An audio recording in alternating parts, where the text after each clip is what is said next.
All you Lincoln Riley critics, you have to pipe down for now. You are Locked On College Football, your daily podcast on all things college football.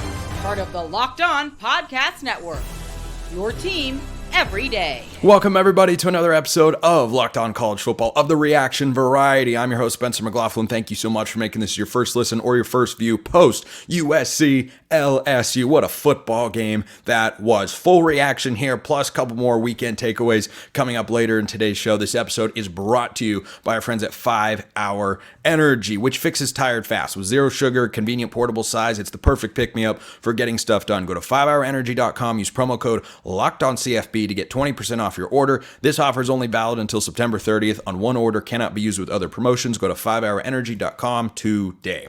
Two segments on USC and LSU. The quarterbacks were great. I don't think the season is over for LSU by any stretch of the imagination. I know that it's a third straight year starting 0-1 for Brian Kelly and company, and that doesn't feel great for the fans down in Baton Rouge, but I've got some optimistic things to say. And then later, I will talk Arizona, Oklahoma State, who are potential contenders in the Big 12. But how about USC? How about USC? All the noise this offseason about Lincoln Riley and all the noise about how USC was gone from the contenders world. They couldn't do this. They won't do that. They can't make the adjustments. And I said all offseason that they made the changes that people have been clamoring for them to make for the last 2 years. Alex Grinch never should have been the defensive coordinator. Guess what? He's gone. They bring in D'Anton Lynn from UCLA, who had a phenomenal game. And so too did Blake Baker for LSU, who we'll get to in a moment. But a phenomenal game. The impact was felt, I thought, from the early portion. The tackling was better. The scheme was better. And oh, look, the results were better. That is a good LSU offense with a really good quarterback in Garrett Nussmeier. And USC just held them to 20 points. 20 points, and they win the football game. So all you Lincoln Riley doubters, all you Lincoln Riley critics, and I have not been one of them this offseason, you have to bite the bullet at the moment. There's a long college football season ahead. It could go either way for the Trojans. This is one step towards getting towards what is USC's ultimate goal, which is very much within reach, by the way, making the college football playoff. I don't know if you saw how Michigan played over the weekend. It didn't look great. Doesn't mean they're not going to be a good team, but doesn't it feel like USC has a better chance to win that game than it felt like going into the year? I bet you a lot of you feel that way, and you should. I think it'll be a great game in a couple weeks up in Ann Arbor to kick off Big Ten play. And USC's Big Ten schedule is certainly not easy. It's not impossible, though. And from a playoff standpoint, if USC can get to 10 wins, my preseason record prediction, which included this win over LSU, was 9-3. I think that allows you to push for a playoff spot. You get to 10-2, you can be one of those at-large teams if you're a Big Ten or SEC squad. So a big, big win here for Lincoln Riley and USC, because that's a statement win. That is a statement win. I talked on a reaction show on Saturday about the statement Mario Cristobal made down in Florida against Billy Napier. This was that same sort of level. This was, hey, I'm Lincoln Riley, and you best not forget how good of a football coach I've been for the last several years. And Lincoln Riley said to all of his doubters, I know he's not actually going to say it, but he's got to be thinking to himself, do you not think I'm any good? You not think I'm any good anymore? Lincoln Riley is still really good. That 2-minute drive by Miller Moss, stuff of legends. Garrett Nussmeier, again, I'm going to talk quarterbacks more later in today's show. Nussmeier was great. But Miller Moss in the 2-minute drive, down at the end, Kyron Hudson is the new Odell Beckham Jr., I guess, with the way he's making one-handed catches all over the place. I thought this was a phenomenal college football game. Could have gone either way. I don't feel bad about LSU. I do feel good about USC, which is what I felt coming into the year, and I certainly feel that way after watching this football game. The defense was better. Miller Moss is ready.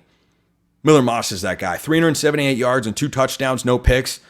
He'd only played one college football game of consequence in his career. That was the Holiday Bowl against Louisville, over 400 yards and 6 touchdowns with a pick, and man, he steps up on a big stage. If you're USC, you have full faith and confidence in Miller Moss, because he looked poised from the moment that game started. He was phenomenal. But USC's defense, both of these defenses are so much better. I don't think it's a matter of the offenses aren't quite gelling, the offenses aren't this. No, I'm watching the point of attack, and there's a different level of tenacity. There's a different level of tackling than was present for either team on the defensive side of the ball a season ago. I think both of these teams are capable of making the college football playoff. I was really impressed because I trust the offensive weapons that LSU has, headlined by Kyron Lacey. Certainly, though, he's not the only guy they can throw the football to. I thought Nussmeier was great, but the question coming into this year and why this was such a fascinating game is these programs were mirror images of each other. They'd revamp their defensive staffs because they needed to.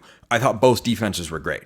I had the final score of this game 34-28. I didn't know if they'd make the immediate impact, but they did.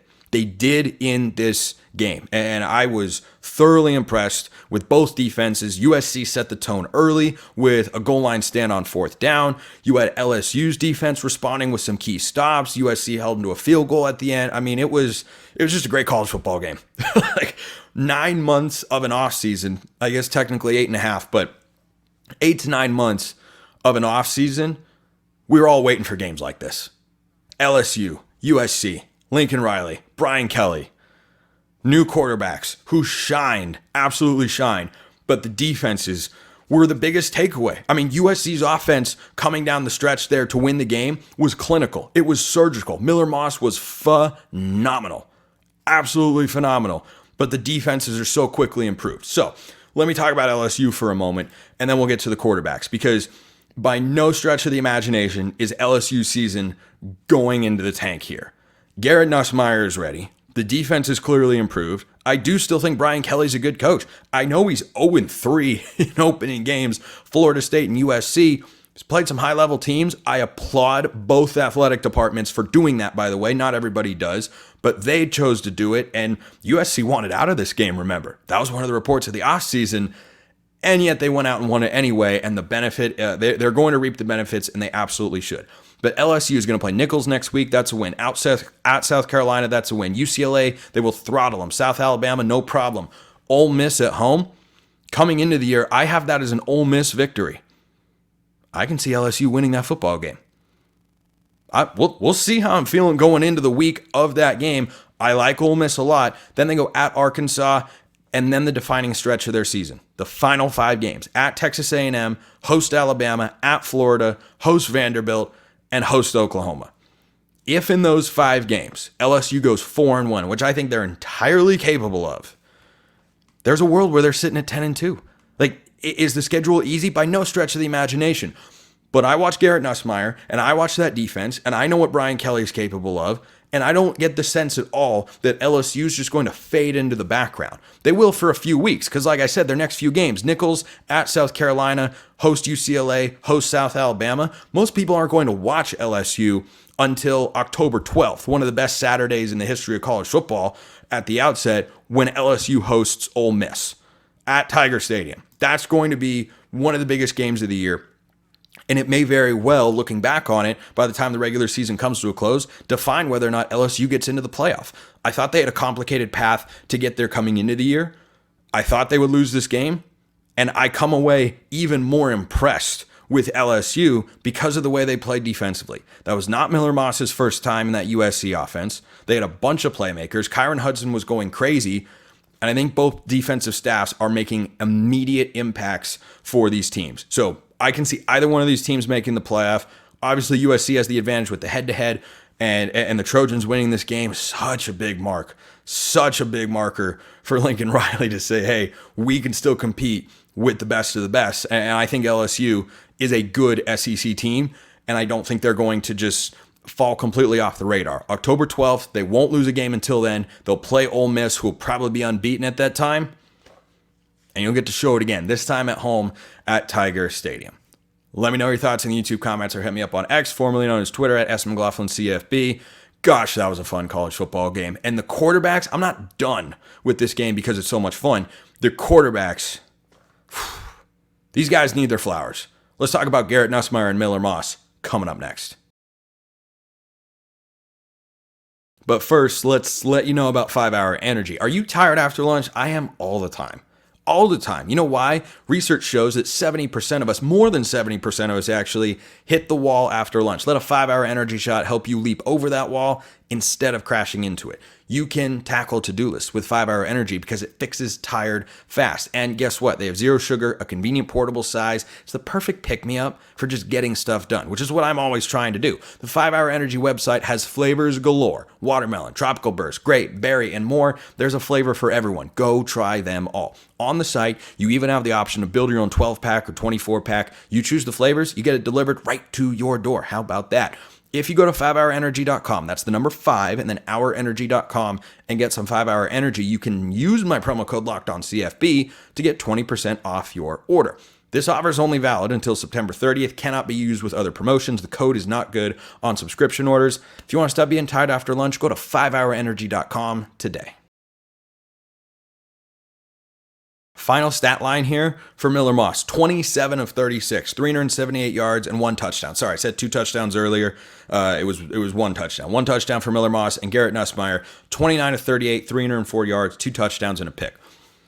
Both of these guys looked so ready from the moment this game kicked off. From the moment their offenses took the field, they were ready for the moment. And Kirk Herbstreit made this point, talking specifically to all the young quarterbacks out there who, might want to transfer because they're not playing. These guys are old school. And guess what? It might not be the flashiest, sexiest thing to do all the time. It might not be the most popular thing to do, to wait your turn, to ride it out, and then capitalize on your opportunity. But both these guys showed you in this game that method still works. They were phenomenal. I'll start with Miller Moss. I watched him in the Holiday Bowl last year, didn't have a big sample size. I watched Garrett Nussmeier last year in the bowl game. Again, not a huge sample size, but what I saw from Miller Moss in that game against Louisville, who had one of the best defenses in the ACC, they were the runners-up in that league last year, taking on LSU should be different, right? ACC, SEC, there's a difference, right? That's the narrative. That's what the 24/7 composite rankings would tell you. And Miller Moss was not faced. His decision making is that of a 7th-year veteran quarterback. If Bo Nix is still playing college football somewhere, somehow, that's what Miller Moss looks like in the pocket. I thought his ball placement, his decision making, his accuracy, his consistency, his poise, he felt like he was in control of the game. And he's going up, as I mentioned, a much, much, much improved LSU defense that I thought had some really good moments and certainly some moments that they would like to clean up, because LSU, I didn't see the penalty yards, 99 penalty yards for LSU. They have to clean that up. They absolutely, the targeting at the end of the game kind of sealed the deal, and then USC ran for the game-winning touchdown instead of trying to kick a game-winning field goal. I did think in this game, Brian Kelly, first drive, 12 plays, you get down inside the 5, take the points. Take the points. Yes, they end up losing by 7, but I'm a fan of taking the points when you go on a long drive like that, particularly to begin a football game. But I think that for Miller Moss, he was so in command and spread the ball around so incredibly well. You look at the receiving core, Kyron Hudson was the leading receiver with 5 catches for 83 yards. Then Zachariah Branch had 4 catches, and Lake McCree had 4, and Jacoby Lane had 3, and Deuce Robinson had 2, Kyle Ford had 2, Mekhi Lemon had 1, and then a couple other guys had just catches that weren't really that noticeable. But my point is, he was operating Lincoln Riley's offense the way it's meant to be run. And that's not to say that Caleb Williams didn't, because USC's offense was phenomenal last year. But it's reasonable to question going into a season whether or not a quarterback in particular is going to produce, even though he might be capable of it on paper, if he's going to produce at the same level of the guy who was there running the system for the last couple of years. It's pretty clear that he is. And my take on Lincoln Riley all offseason was, you got to fix the defense. Oh, okay, yeah, you did that. You need better personnel. Oh, yeah, Kamari Ramsey was everywhere. Kamari Ramsey was all over the field, transferred in from UCLA this offseason. And I was trying to find the tackle stats here, going through the box score, but and I couldn't find them for some reason. But Kamari Ramsey was making plays all over the place. And I thought the defensive line just looked so much more physical and so much better. And we were saying all last year with USC, you don't need to have a great defense. You just need to be average. Can you be capable? In the Big Ten, where you've got offenses that struggle, that are celebrating quite literally in Iowa, with good reason, scoring 40 points against a vastly inferior opponent, that LSU offense, let me pull up USC schedule real quick, and you tell me which of these offenses you think is markedly better than what LSU is putting on the field. Because I thought Garrett Nussmeier was great. Utah State, Michigan, Wisconsin, Minnesota, Penn State, Maryland, Rutgers, Washington, Nebraska, UCLA, Notre Dame. Which one of those do you say, no doubt about it, I take that offense over LSU's? I was far more impressed with USC's defense than I was unimpressed with LSU's offense. And if you give that to Miller Moss, I think that guy's got it. The accuracy, ball placement, decision-making was good. And now let me flip the script and go to Garrett Nussmeier here, because the same sorts of reactions are the ones I have with Nussmeier. I mean, phenomenal. The way, there was one throw in particular that kind of sold me on Garrett Nussmeier. And look, I liked him coming into the year, but was I sold? No. Same thing with Connor Wegman at Texas A&M, who I think is going to have better games as the year progresses, and Notre Dame's defense played really well. But when I look at what Nussmeier did against USC, there was one throw in particular that stood out to me. He stood in the pocket, had time. He wanted the downfield shot. He looked. It's there. It's not there, and he checks it down, hits the running back, picks up a first down. The maturity of these two guys does not match the number of games they have started a quarterback. It goes far beyond it. And that's a great thing for both of these offenses. I think LSU's offense has another gear. And I believe that because they won't always play defenses as good as USC's played tonight. And when you look at what Nussmeier did, arm talent, accuracy, decision-making, Herbstreit was making this point throughout the game. And the interception, I think, was just the one at the very end. Unless I'm misremembering, I missed only like a half quarter of the game or so.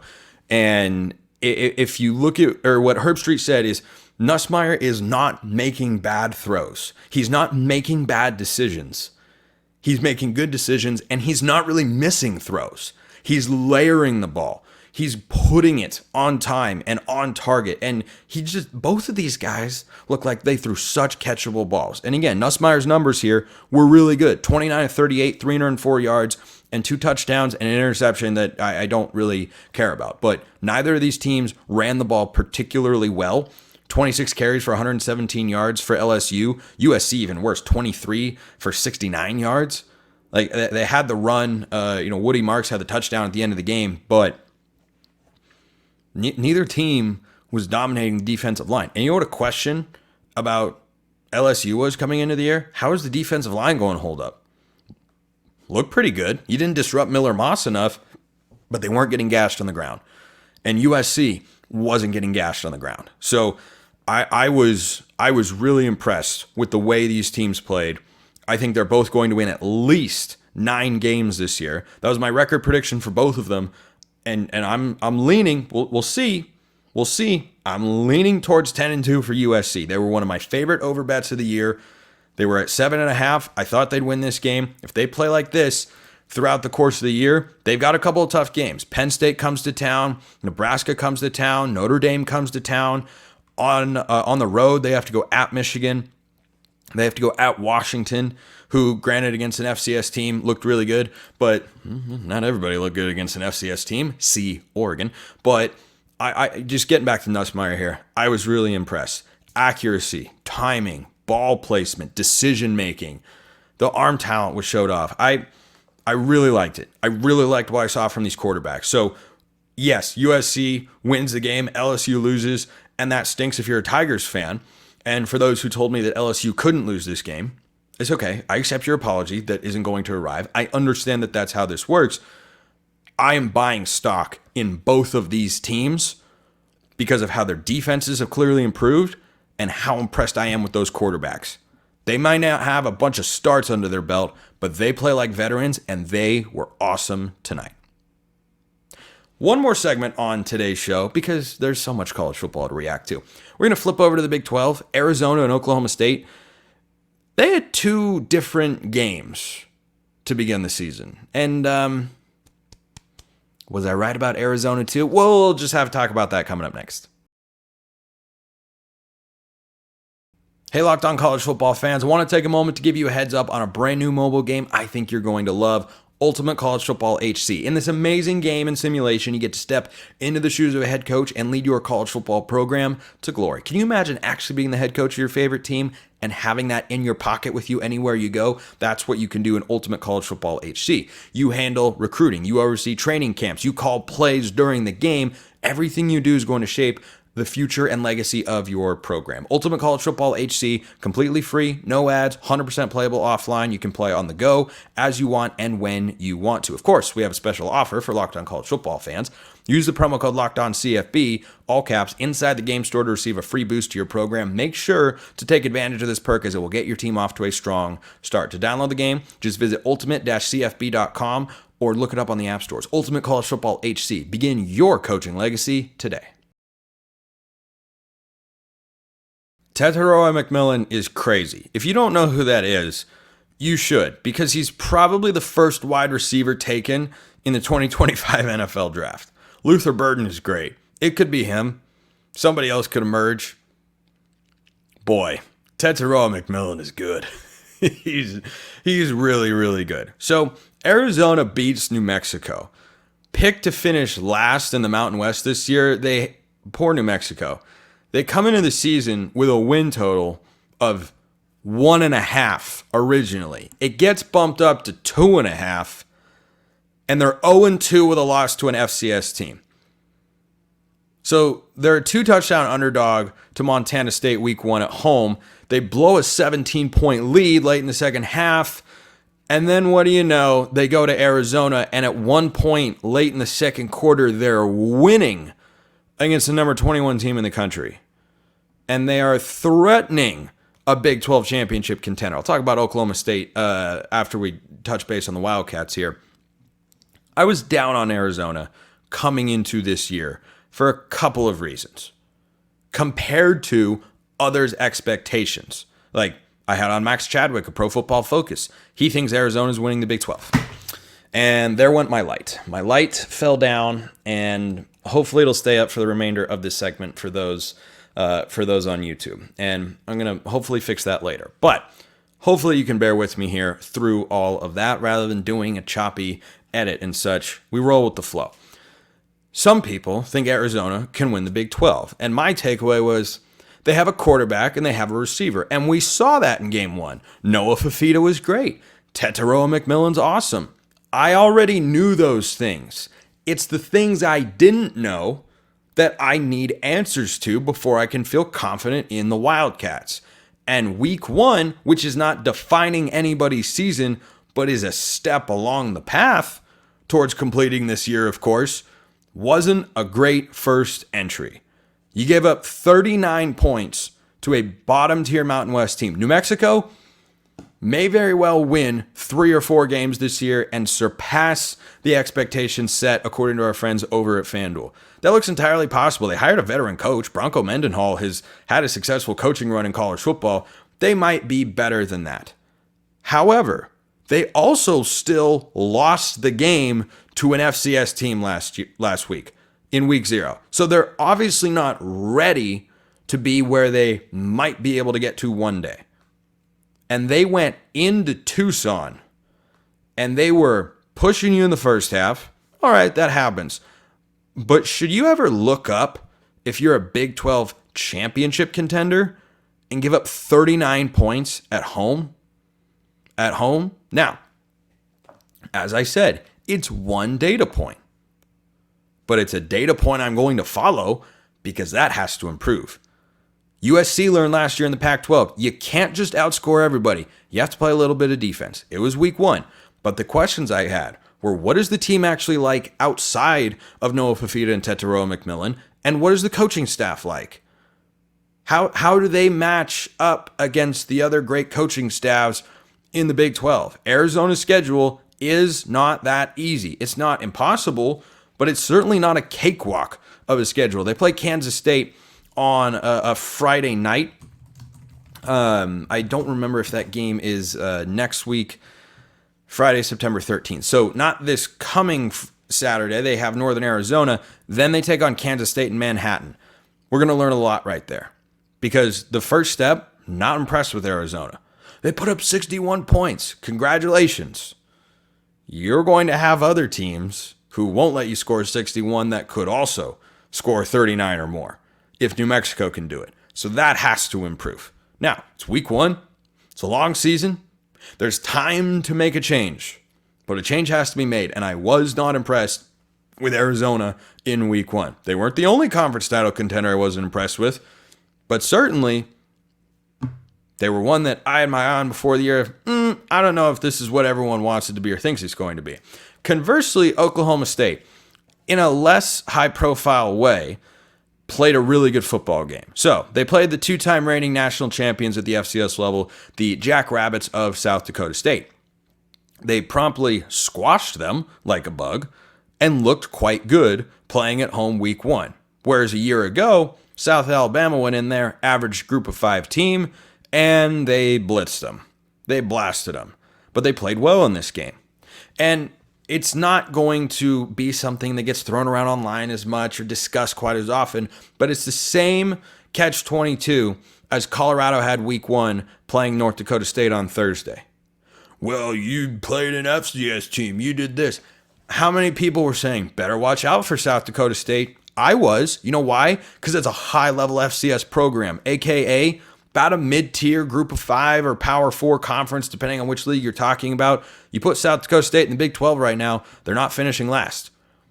They're not finishing last. They're not going to be what Houston is going to be this year, which, gosh almighty, could that be an 0-12 football team? I don't know. That was not a good start for Willie Fritz and company to get blitzed by UNLV.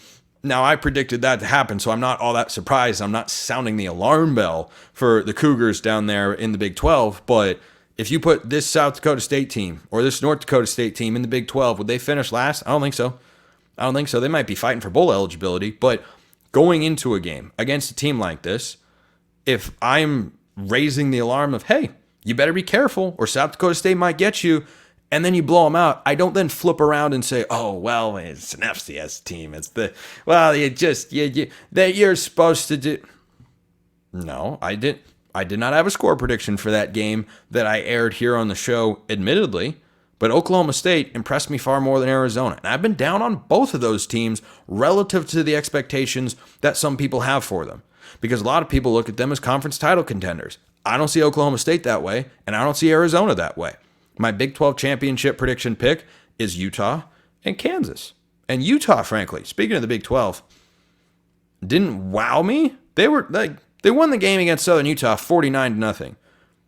Cam Rising's rusty. Which is, again, understandable. He hasn't played college football in 1 year and 9 months or so. He's a little rusty. He put up really good numbers. Guys were running wide open. Guys were running wide open. When they weren't wide open, Cam Rising wasn't quite himself. He could get there. The rest of Utah looks like Utah. That's to be expected. Really, really good on defense. Did they play through for 4 quarters the way the Big 12 championship favorites should play? No, they did not. It's only week 1. All this excitement, all these takeaways, and it's still only week 1. It's a data point. It's not the whole set. We're going to get more information about these teams and have a better idea of how the conference championship landscape will play out. But Oklahoma State impressed me more than Arizona. And I was not particularly high in either one. I picked them both to go 8-4, by the way. And I wonder how they're going to respond in the future. That was fun. I love a good reaction show. Hope you do as well. Appreciate everyone listening. I will see you next time. And until then, hope you have a wonderful rest of your day.